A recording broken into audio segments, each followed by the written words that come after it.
Hello class, आज हम पढ़ेंगे पर्सनैलिटी के बारे में। पर्सनैलिटी किसे बोलते हैं? व्यक्तित्व, जिसे हिंदी में बोला जाता है। यह एक लैटिन शब्द है पर्सनैलिटी, जिसका मतलब होता है पर्सोना। सीधा सीधा क्वेश्चन आता है कि यह किस भाषा का शब्द है, तो लैटिन है। लैटिन भाषा का शब्द पर्सनैलिटी का मतलब क्या होता है? पर्सोना, जिसका मतलब होता है मास्क या मुखौटा किसी चरित्र को प्रदर्शित करने हेतु हिसाब से। और अगर हम किसी किसी भी चीज को अगर हम प्ले करते हैं ना यार, तो उसमें जो कैरेक्टर हम प्ले कर रहे होते हैं, तो वो वही दिखाता है। एक्चुअल में हम क्या है क्या नहीं, वो नहीं दिखाता है। जो हम मास्क पहन के बन जाते हैं, वही दिखाता है। सामान्यतः व्यक्तित्व का अर्थ व्यक्ति के ऊपरी हाव भाव या उसके पहनावे से लिया जाता है। जैसे कि हम लोग मानते हैं कि यार भाई उसकी ना पर्सनैलिटी बहुत अच्छी है, बहन उसकी पर्सनैलिटी ना बहुत अच्छी है, क्योंकि हम उसे ऊपरी तरीके से देखते हैं। हम उसे ऊपर ऊपर देखते हैं कि यार उसने, उसका पहनावा, बात करने का ढंग जो भी है अच्छा है, दिख अच्छा रहा है, उसका सूट बूट अच्छे पहन रखे, तो हम क्या करते हैं, ऊपरी जो हाव भाव होते हैं वो उसकी पर्सनैलिटी माप देते हैं। लेकिन एक्चुअल में पर्सनैलिटी क्या होता है कि व्यक्ति के मनोभाव से लिया जाता है, आंतरिक और बाह्य दोनों। हम सिर्फ बाह्य बाह्य को लेके चलते हैं, एक्सटर्नल, लेकिन हम इंटरनल लेके नहीं चलते हैं। तो पर्सनैलिटी में ये दोनों एस्पेक्ट आएंगे। अल्पोर्ट महोदय ने बोला है कि व्यक्तित्व व्यक्ति के भीतर उन मनोभौतिक प्रणालियों का गतिशील संगठन है। व्यक्ति के अंदर मनोभौतिक प्रणालियों का गतिशील संगठन है, ये स्थिर नहीं रहता, गतिशील संगठन है जो पर्यावरण के साथ उसके अद्वितीय समायोजन को निर्धारित करता है। कौन व्यक्ति किस में एडजस्ट कर पाएगा, वो हमारी पर्सनैलिटी बता देती है। आईजैंक ने बोला, इससे पहले हम कैटल का पढ़ते हैं, कैटल ये ज्यादा समझ में आ जाए। कैटल ने बोला कि व्यक्तित्व वह है जिसके द्वारा हम अनुमान लगाया जा सकता है कि एक व्यक्ति किस विशेष स्थिति में क्या करेगा। आप लोगों के घरों में आपके भाई बहन होंगे, पेरेंट्स होंगे या बच्चे होंगे, जो भी है। तो हमारे पेरेंट्स को ना हमारे बारे में अच्छे से पता होता है, या फिर हमारे भाई बहनों को, फ्रेंड सर्कल को पता होता है कि अगर ऐसी सिचुएशन में आएगी तो यार ये ना बिल्कुल नहीं मानेगा, चाहे कुछ भी हो जाएगा वो नहीं मानेगा। हमें नहीं पता कि क्यों नहीं मानेगा, हमें थोड़ा बहुत उसके बारे में आइडिया होता है। वो जो हमें पता होता है ना, जो हम अनुमान लगा देते हैं, तो कैटल ने बोला कि वही पर्सनैलिटी है। और फिर आईजे उन्होंने बोला, अल्पोर्ट ने बोला कि पर्यावरण के साथ अद्वितीय समायोजन का निर्धारण करता है। उन्होंने भी यही बात बोली। टोटल मिला के कि हम किसी विशेष स्थिति, सिचुएशन में कैसे रिएक्ट करेंगे, या किसी सिचुएशन में एडजस्ट कर पाएंगे नहीं कर पाएंगे।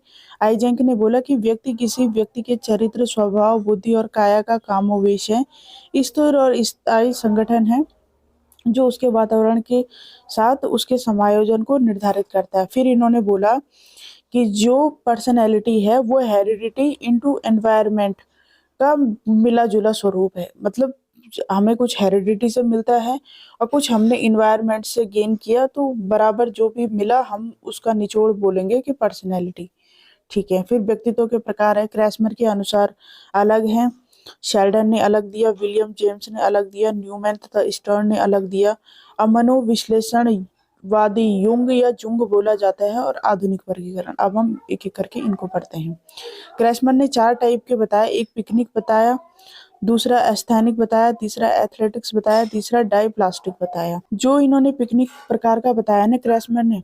अच्छा, क्रैसमर के बारे में एक और बात देख लेते हैं। इन्होंने जो भी करा ना, जो भी प्रयोग किया, इन्होंने फाइनल जो इनका कंक्लूजन निकला, जितने भी 4 टाइप के दिए हैं, इन्होंने ना मानसिक मंद बुद्धि बालक थे, तो क्या उनके आधार पे इन्होंने बताया कि व्यक्तित्व के कितने प्रकार हो सकते हैं। फिर इनकी आलोचना भी हुई। तो इन्होंने पिकनिक बताया, तो पिकनिक का मतलब इन्होंने बोला, पिकनिक का मतलब क्या होता है, जो मनमौज। पिकनिक में हम क्या करने जाते हैं? मस्ती करने जाते हैं, एंजॉय करने जाते हैं, अपने यार दोस्तों के साथ खुशी सेलिब्रेट करने जाते हैं।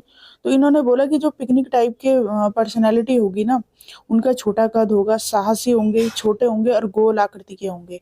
फिर उन्होंने बोला ये ज्यादा सोशल होते हैं, बातूनी टॉकेटिव भी होते हैं, और इनके अंदर मर्सी भी बहुत होती है, दयालु। इन्होंने बोला फिर शौकीन मिजाज, खाने पीने के बहुत शौकीन होते हैं। इनका जो टेम्परामेंट, टेम्परामेंट का मतलब होता है चित्त प्रकृति। तो इन्होंने कहा कि इनका जो टेम्परामेंट है ना, वो होगा साइक्लॉइड। और अगर इनको कोई डिप्रेशन होता है ना, तो इन्होंने बोला कि जो डिप्रेशन होगा ना, वो होगा मैनिक डिप्रेसिव साइकोसिस डिसऑर्डर। ये एक मेंटली डिसऑर्डर है। इन्होंने बोला कि इन पर्सनैलिटी के व्यक्तियों में ये वाला डिसऑर्डर होने की ज्यादा संभावना होती है। अगर इनको मेंटली कुछ डिप्रेशन में जाते हैं ये, तो ये वाला डिसऑर्डर होने की इनकी पॉसिबिलिटी होगी। बताया इन्होंने कि एस्थेनिक, एस्थेनिक जो पर्सनैलिटी। अच्छा, आप ना इसको ऐसे भी याद रख सकते हो पिकनिक वाले को, कि आपके चाचा, मामा, ताऊ, जीजा, फूफा जो भी होंगे, कोई ना कोई आपका बीच में से निकल ही जाएगा जो थोड़ा-सा मोटा भी होगा, जिसका पेट थोड़ा बाहर निकला होगा, छोटा-छोटा, नाटा-नाटा होगा, जो शादी-ब्याह में खूब नाचता है, खूब पी-खा के अपना एन्जॉय मस्त ढंग से करते हैं। तो आप देख सकते हो कि यार ये ना क्रिसमस के पिकनिक टाइप से है, ऐसे में आपको ना जल्दी याद होगा। फिर दूसरा है एस्थेनिक। एस्थेनिक इन्होंने बोला कि लंबा कद, रैखिक। अगर कोई लंबा होगा तो उसको लीनियर या रैखिक बोला जाता है, तो ये बोला इन्होंने। इन्होंने कहा कि आपके आस-पास ना बहुत सारे होंगे कि जो लंबे होते हैं, कितना भी खाया उन पे लगता ही नहीं है। तो ये आप समझ लेना कि ये ना उसके क्रैशमर के अनुसार एस्थेनिक टाइप की पर्सनैलिटी वाले हैं। मांसपेशियाँ इनकी कम विकसित होती है ऐज के अकॉर्डिंग। इनका ना बिहेव थोड़ा चिड़चिड़ा और कम सामाजिक होते हैं। जब बिहेव चिड़चिड़ा होगा तो इनकी बात यार दोस्त कम बनेंगे, तो कम बनेंगे तो कम सामाजिक होंगे। फिर इन्होंने बोला कि ये चपटे तंग सीने वाले होंगे। भई अपने आप ही चपटे और तंग सीना हुआ जब इनका विकास ही नहीं हुआ है, उसका मांसपेशियों का जब विकास नहीं हुआ, मोटा है नहीं, खा-पिया लग नहीं रहा है, तो क्या होगा? ऐसे ही होगा इनका। फिर इन्होंने बोला कि ये काल्पनिक दुनिया में ना ज़्यादा होते हैं, और भावुक तो ये भी होते हैं और ऊपर वाले भी होते हैं। तो इन्होंने कहा ये काल्पनिक दुनिया में ना ज़्यादा होते हैं, और अगर इनको कोई डिप्रेशन होगा या मेंटल डिसऑर्डर होगा तो इनको ना सिज़ोफ्रेनिया की ज़्यादा प्रॉब्लम होगी। सिज़ोफ्रेनिया क्या है? आपने वो मूवी देखी होगी तारे ज़मीं पे। उसमें क्या होता है कि सिज़ोफ्रेनिया में अगर आप ऐसे डी लिख रहे हो ना, तो डी की जगह ये ऐसे डी लिखेगा उल्टा। मतलब सिज़ोफ्रेनिया में उल्टा लिखता है बच्चा, उसको दिखता उल्टा है, उसकी राइटिंग नहीं बन पाती है। वो इमेजिनेशन में ज़्यादा रहता था, जैसे वो कोई पिक्चर बनाता था ना, आपने देखा होगा उसमें कि वो जैसे कोई इमेज देखता था ना, तो उसमें उसे मछलियाँ तैरते हुए दिख जाती। हम क्या कर सकते हैं, हम इमेजिन कर सकते हैं, आप अपने घर में अभी मेरे आगे क्या है, वो एक टेबल है, चेयर है, अगर मैं इमेजिन करने लगूँ तो यार ये टेबल चेयर ना हवा में उड़ सकता है। ये क्या है, टेबल और चेयर है, टेबल टेबल और स्टूल है, मेरे को नहीं आता इतना बनाना।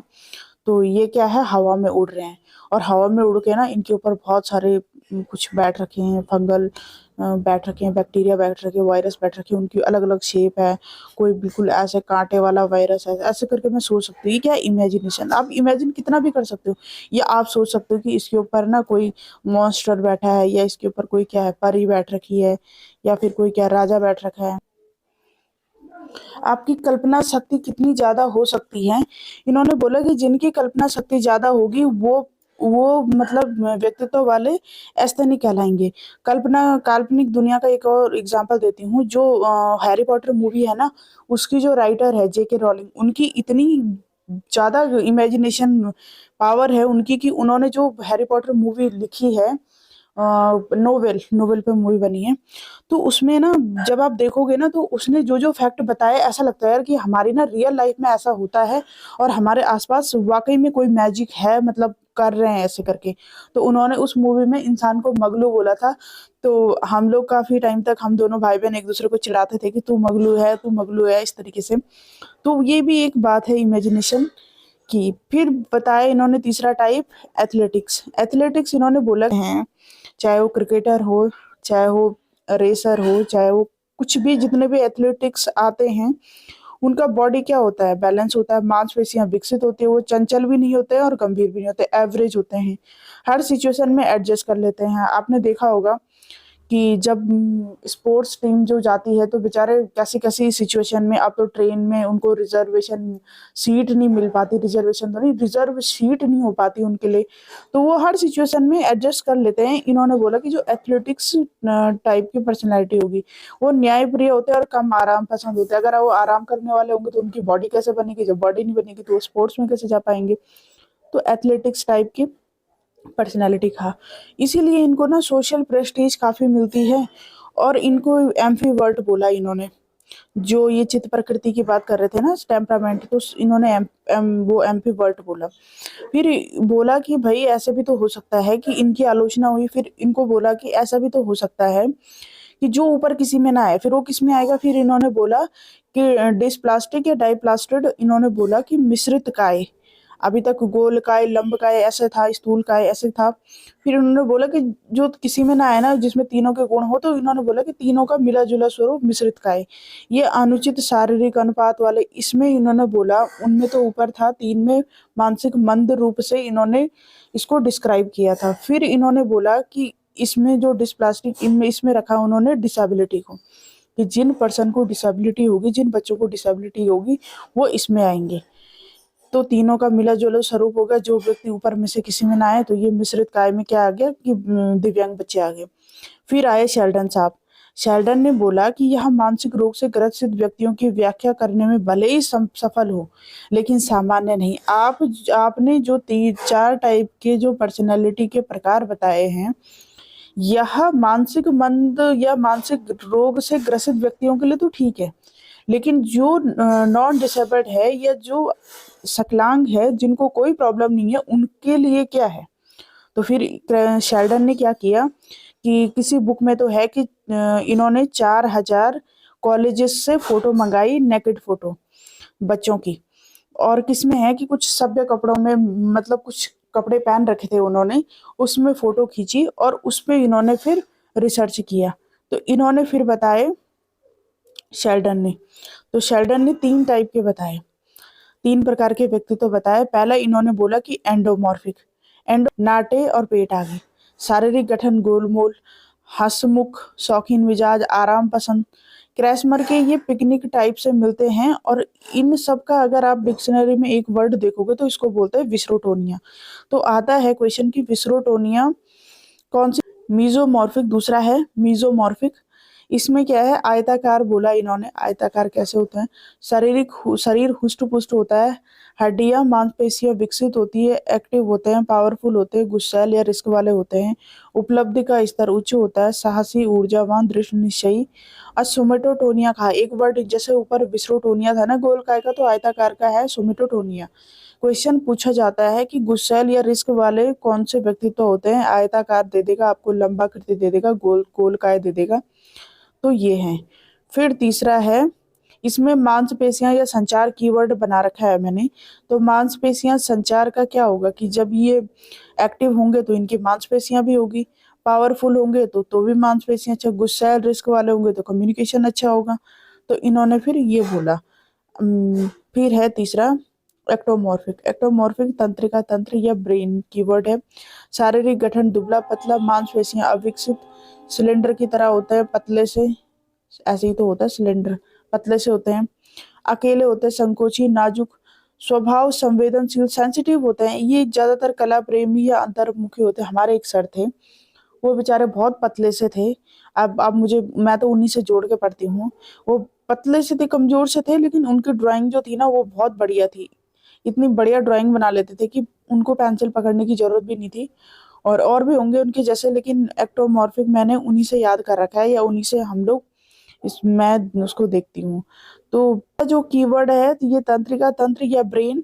तो सेरिब्रोटोनिया, इसका जो टेम्परामेंट है या चित्त प्रकृति है, अगर आप इस वर्ड को देखोगे तो इस वर्ड का होगा एक सेरेब्रोटोनिया।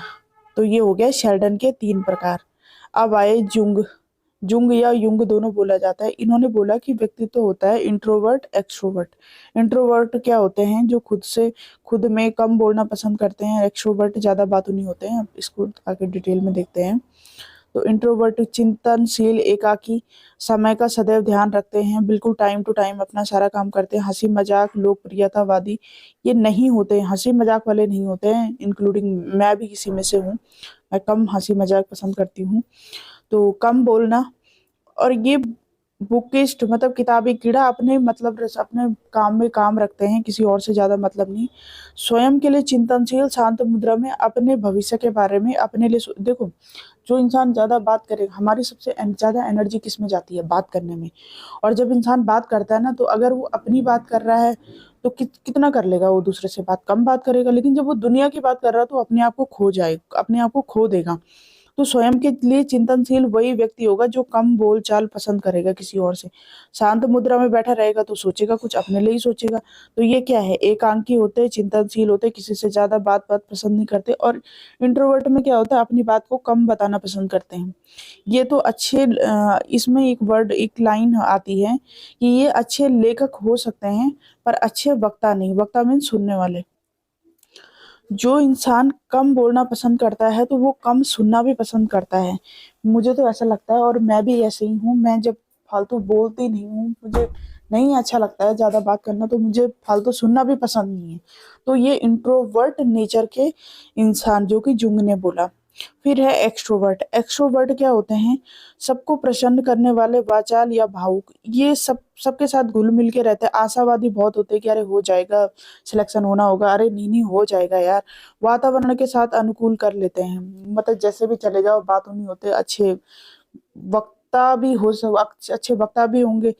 इनको बोलने का बहुत अच्छा वो रहता है। जब वाचाल है, बोल रहे हैं, शुरू से ही बोल रहे हैं, इनकी जब पर्सनैलिटी ही ऐसी है तो ये शुरू से ही एक्सपर्ट होते हैं बात करने में। आत्मचिंतन कम होता है, इनको इतना समय ही नहीं होता, ये बहुत ज्यादा बोलने वाले होते हैं। सभी के आधार पर अपना विचार प्रकट करते हैं। अगर कोई चीज कोई घटना हो गई है तो ये अपना कम और सभी के आधार पे अपना क्या करते हैं, निर्णय दे देते हैं। बाह्य जगत से लगाव।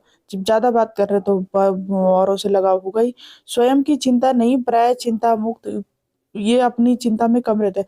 धारा प्रभाव बोलना और प्रशंसा पाने वाला। फ्लुएंसी अच्छी होती है। अगर धारा प्रभाव की बात करें तो फ्लुएंसी है। फिर बोला, फिर तीसरा, जब दो में अगर फिर इनकी भी आलोचना हुई। इनकी आलोचना इसलिए हुई कि अगर कोई इसमें नहीं आता है तो फिर वो तीसरा किस में आएगा। फिर इन्होंने एक बाद में एम्फी वर्ड बोला। इन्होंने कहा जो मिला जुला स्वरूप होगा वो डुअल फेसेस आएंगे। कुछ इंसान ने फिर ये बोला कि जो डुअल फेस वाले होते हैं, वैसे तो सभी होते हैं पर डुअल फेस का मतलब यहाँ पे है कि जो सामाजिक रूप से भी डबल फेस वाले होते हैं, कि यार यहाँ पे कुछ और इधर पे कुछ और इधर पे कुछ वाले होते हैं। तो इसको इन्होंने बोला कि एम्पीवर्ट। फिर है मॉडर्न क्लासिफिकेशन ऑफ पर्सनैलिटी। तो तीन है, भावुक, कर्मशील और विचारशील। भावुक क्या है, मैन ऑफ फीलिंग। ज्यादा भावुक, इनकी एक्टिविटी भावनाओं से संचालित होती है। कुछ इंसान ना अपने जो भी फैसले होते हैं ना अपनी फीलिंग पे डिपेंड होके ले लेते हैं।